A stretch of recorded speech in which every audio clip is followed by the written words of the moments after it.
All right, welcome. So I this topic I posted yesterday. It really comes on the heels of receiving a ton of like just awful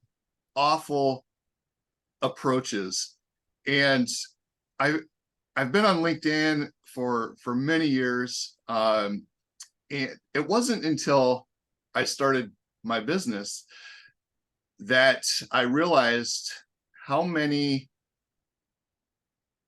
uh I don't even know what the word is, like bots or maybe automated. I'm not even sure exactly what they are, but automated Fake accounts. fake accounts. Yeah, there you go. And people just using these accounts with the idea that they're going to get new business, I guess, but under false pretenses of, hey, I really like, what you're doing with Accelerate Sales. I'd love to, connect, and like these, they sound genuine up front, and it looks legit.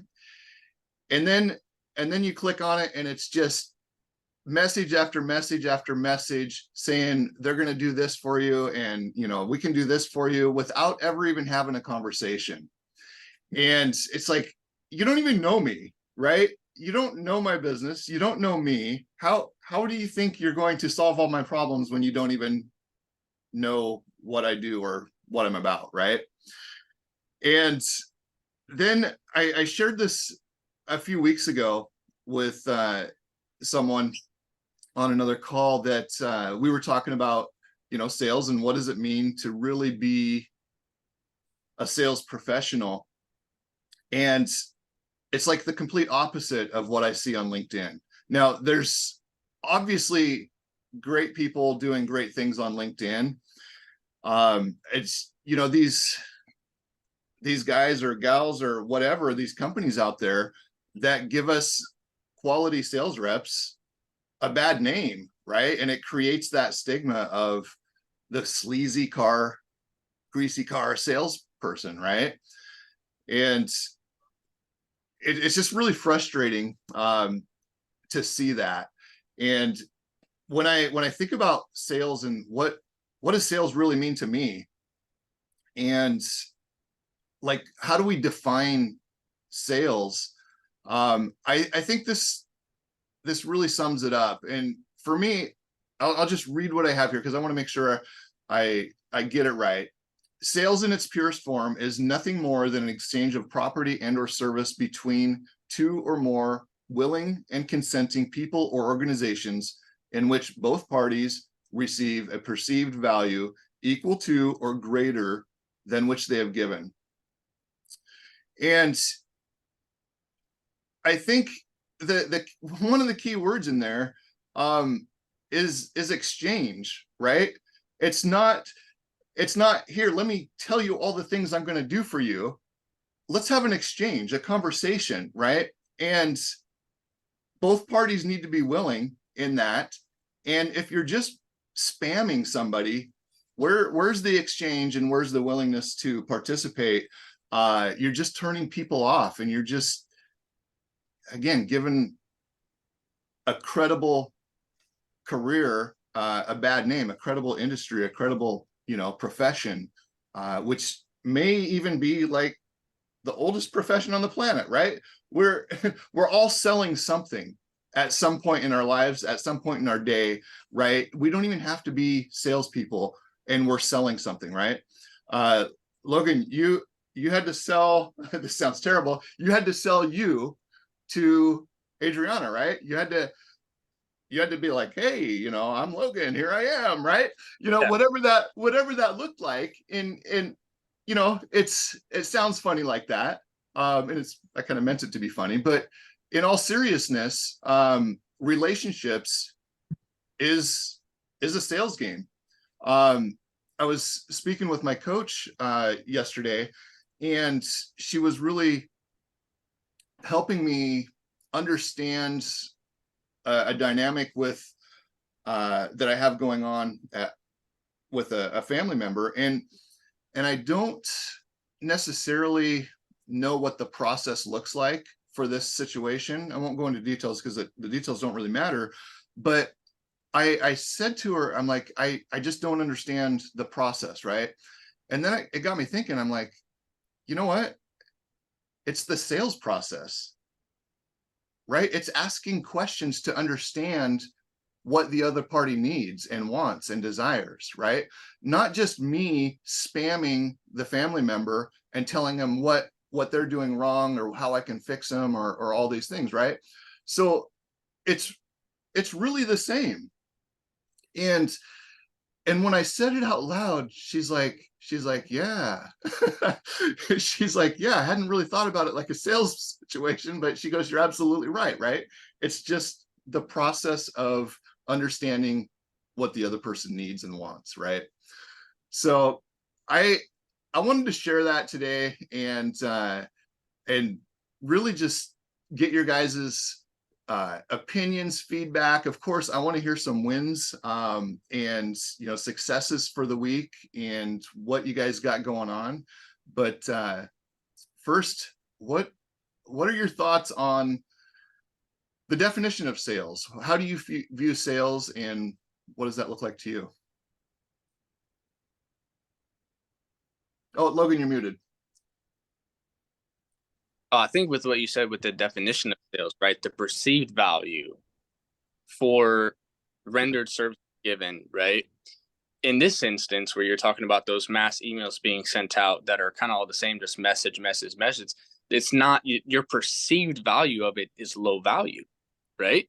Because it's not genuine. It's not anything like that, right? It's nothing that's has some sort of connection to your business without even knowing anything that's going on with your business. So the perceived value of it that you're getting is really low. And that's why, when you said that, I immediately was drawn in a different direction towards what the perceived value that, they're sending out immediately, right? So people are going to perceive it low. So I thought that was good. Yeah, I would say that I define sales somewhat differently. That your definition was certainly a good one, but I'd just say it's the process of selling is to determine needs, wants, and desires, and to fulfill those for payment. Yeah, absolutely. So those mass emails, what are they determining, right? There's no value in those, and they're just there is some value in them, Robert, but very, very little. The only value they have is that if the recipient of that email is desperate for a solution, they may respond to it. But how often are you going to find somebody who's desperate for a solution? Right. Well, maybe more often than we think, because I'm assuming it works because they're doing it.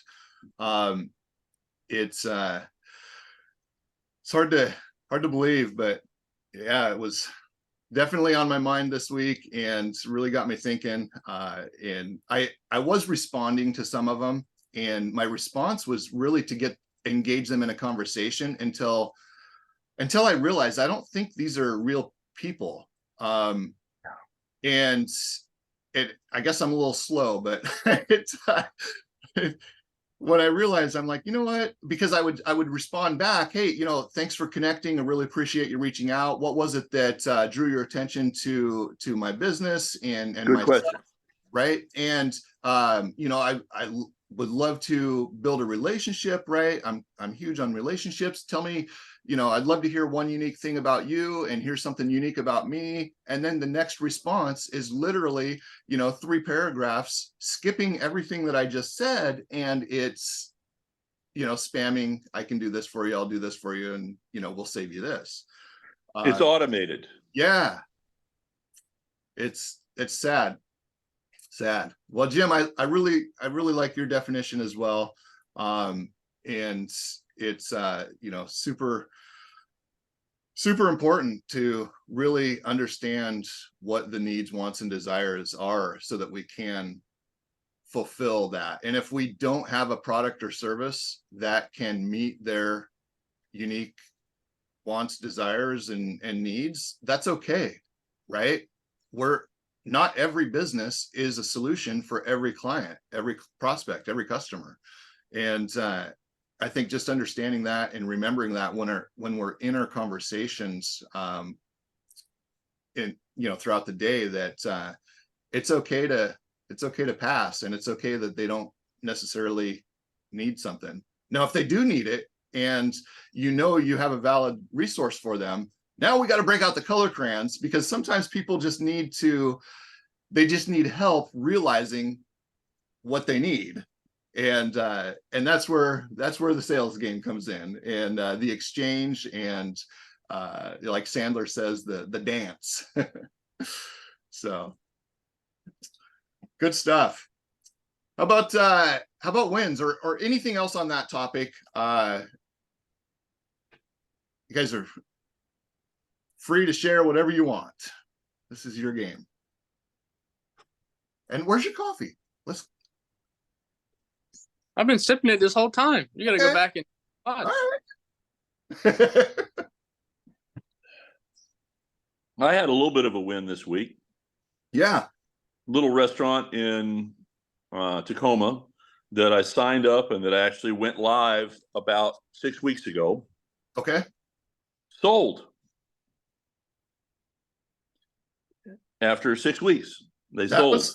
That was fast. Well, the owner had an emergency and had to move back to India. Oh, Family emergency. okay. So he sold the restaurant. Actually, the sale hasn't closed yet, but I had to go basically and resell the account on Right. both the point of sale and card processing, and the deal got approved yesterday. Nice. Yeah, so it'll be ready by the time their deal for the restaurant closes. Beautiful. Yeah, and as a matter of fact, there's another person involved that you know, Hunter? Connor Ilian. Oh, Connor. Okay. He did the point of sale. Nice. And I managed to help him retain his point of sale. Sweet. How is Yeah. Connor? I haven't seen him in forever. Connor's doing real well. Good. He's super conscientious, very knowledgeable about his business, and he helps a lot of people. Awesome. I'm so glad that worked out for him. He Yeah, me too. that was, yeah, he's a great guy. So he deserves Yes, he is. Well, congratulations, Jim. That is awesome. Saving the business, even though you just sold it and had to go and save it. What are you gonna do? Right? You do what you can do. Yeah. Logan, vacation Logan, that might be a win for you. Working on the car, you got some AutoClore wins. What's going on, man? Yeah, I mean, I was sharing with you earlier. I mean, for me, one of my wins is just being on vacation out here, spending time with my family. With the new baby on the way, it's really nice for me to take this time for me and my family, and just be able to decompress. And one of the things that I love to do is work on my car. Robert, you're taking a drive in that Subaru, and that's one of my passions, right? And it's something that even just I started at 9 and I worked until 4 on washing it, clay bar, cut and polish, and then finishing with a ceramic coat, right? So even though it was a full day of work, right, I was so happy the whole time. So that was a big win. Now the car looks out in the sunlight. So good. No more water spots, no scratches. Rub your finger along, it feels like glass. So good. I love it dude. when they feel like that. Mhm. That's awesome. So you said a phrase or a term in there, clay bar. What the heck is clay bar? So when you wash a car, there's always going to be micro little things that are still ingrained into the paint, or not technically not the paint, but on the clear coat. Okay. And you can't get it all off. But what you can do to get it off is with the clay bar. It's just a bar clay, and you spray some sort of lubricant on the clay bar and then on the surface of the car, and then you just kind of rub it back and forth, and you just completely do that over the whole car with a tiny little bar of clay. You just keep molding it and doing that and molding it and rubbing the whole car down with that. And as you do that, you'll see all the dirt, even after you wash the car and it looks clean and good, that there's still really tiny particles that are still on the clear coat. And before you cut and polish, you want to remove as much of the contaminants on the clear coat as possible, because you're cutting and polishing it, right? So if you have a lot of those contaminants on there as you're going through with a buffer and cutting down the clear coat, you're going to add more scratches if you don't do that.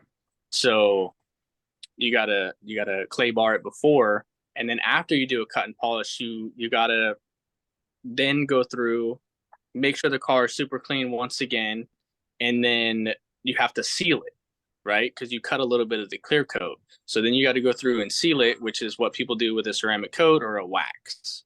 And the newfound age stuff is all the fancy ceramic coating that's better than wax. So that's what I ended up doing. Nice. So water just beads off of that like a duck's back. Yes. So Nice. good. So good. What I love about that is that like you get so much joy, and like I can see it in you and I can hear it in you, like, and you sound like you feel relaxed even after a day of doing all that, right? And I know you sent that picture and you're like, yeah, I'm working on the car. And man, that's so important for any career, but I think for sales and management, right? You get your teeth kicked in so much throughout the week that we got to take time to do something that we really enjoy, right? And I'm glad you have that. And yeah, your car's pretty sweet, so it's I'm digging it. Yeah. Nice. I had an awesome win this week. I actually just sent paperwork off for the deal that I signed yesterday to onboard my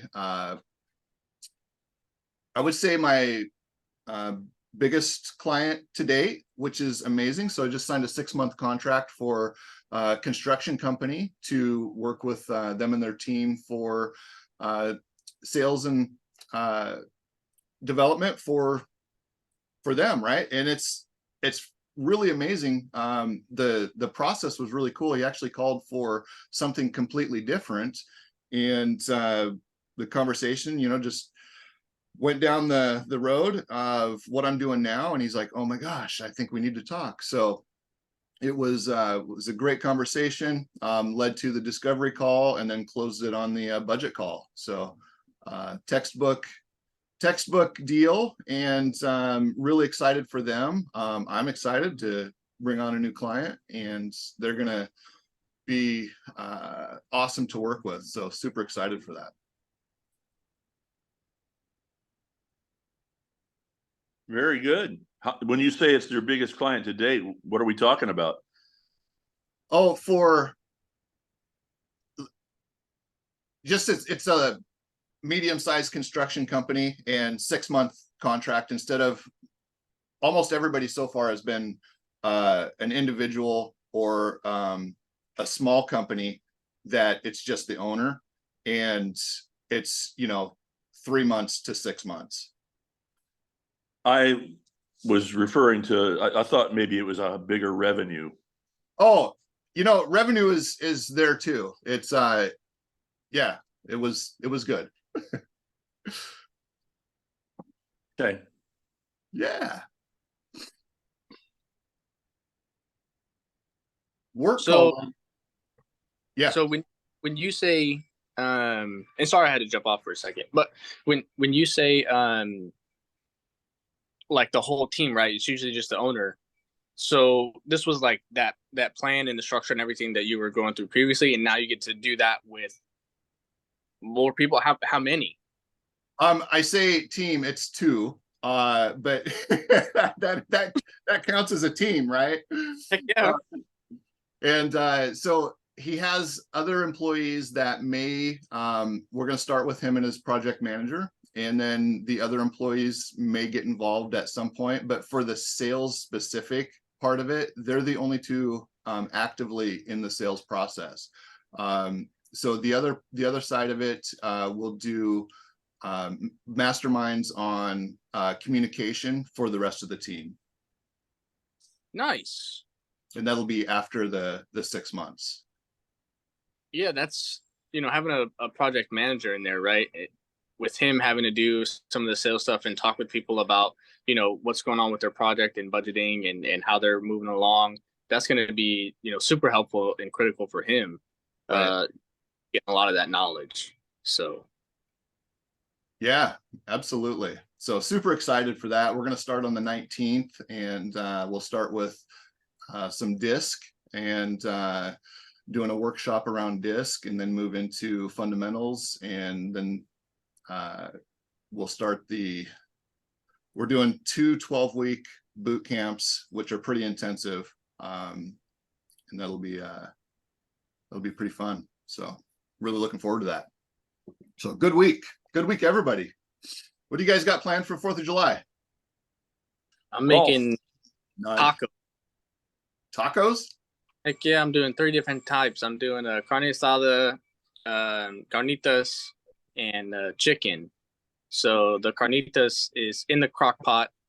And so that's going to be cooking, and then I'm going to fry it. So it's going to be so good. I'm excited. Awesome. Jim, where are you golfing at? Fircrest. Oh, nice. Nice. Is that still We have holiday golf on every holiday. okay? Shotgun start. I don't know what that means, but Shotgun start means everybody starts at one time. You just go out to different holes and start from there. oh, okay. So you have 18 different people or groups all starting at the same time? Yep. So if you're on hole 9, then you just come back all the way around to 8 and you're done. Correct. Okay. Yeah.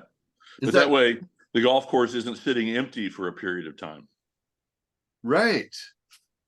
Yeah. So like normally is that not how it happens then? Like No, normally people tee off on number 1 and go Right. through the 18 holes, but while they're playing 1, 2, and 3, nobody's playing any of the other holes. yeah, I guess somebody has to start, right? So Right. interesting. I never thought about that. Always when I think about golf, I think about Trailer Park Boys. I don't know if you guys are familiar with that show, but I think that would have made more sense in the show because they were trying to play and people were clogging up one of the holes and they're like, oh, can we play through? And that's probably why. So that way they're not clogging up the holes. Nice. Yeah. Well, good stuff, guys. Well, enjoy the weekend. Enjoy the 4th. Be safe. Don't do anything crazy, and blow off any fingers or toes with fireworks. What was the name of that NFL player that blew off 2 of his middle fingers? Oh, I don't know. Oh, this was about 5 or 6 years ago. Jean-Pierre or something. Hopefully, he wasn't the quarterback. No, he was a defensive lineman, but he blew off 2 of his fingers on the 4th of July. Oh my Jeez. God. And he still made the start of the season. Wow. Tough guy. Would have been tougher if his fingers would have stayed. Yeah. Yeah, that's crazy. I know growing up, my uncle was always the fireworks guy, and oh my gosh, like some of the things that happened, I'm surprised any of us made it out of there unscathed, you know, growing up. It was ridiculous. It was always chaos when he was around. So In Seattle, I remember one year Barry Tishart had a 4th of July party at his house, and we had gone to the fireworks place and bought up hundreds and hundreds and hundreds of dollars of fireworks. And we were setting them off in the street in front of his house. And Okay. at one point we set off, I want to say 6 or 7 different rockets, big bursts, all at the same time. And one of them, we didn't have a tube for it, so we stuffed it down in one of the other tubes, and it was actually too tight in there, and it didn't fly out. Oh, no. Consequently, it blew up right in front of us on the ground. Yeah, that's the kind of stuff when I say my uncle was, you know, that's the kind of stuff that happened to him. And yeah, it was. So you guys were obviously far enough back that you didn't get hurt, right? Right. Yeah, nobody got hurt. It was loud though. I bet. So wait, in Seattle, you guys are allowed to have like the rockets and like M80s and stuff like that? This was not This Seattle. was in Vancouver. And I grew up in Lewis County, which is, yeah, you do whatever you want in Lewis County. Yeah, always been in Sacramento or LA for all my, 4th of July events, and it's always just the ones that you can get at like the local TNT or Phantom stands. Where do you live? Citrus Heights.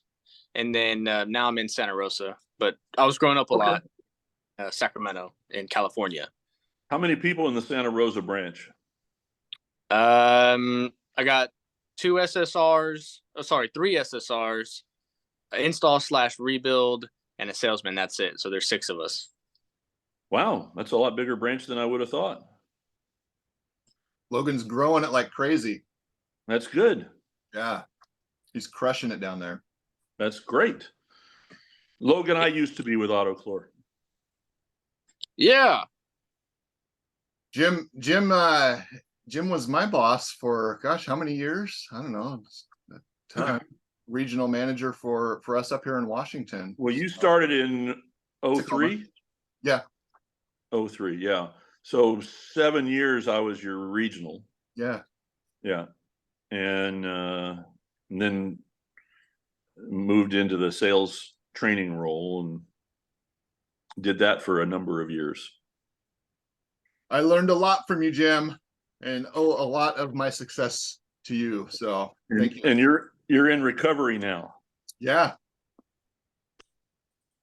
Yep. in more than one way.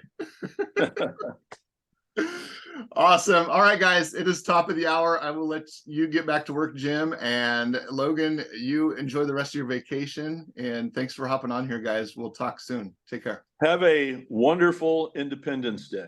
Yes, you as well. Tell Beth I said hi. Give her a hug. Will do. All right, take care, guys. Tell Bye. Marcy hi. I will. Thanks, Jim. Thanks.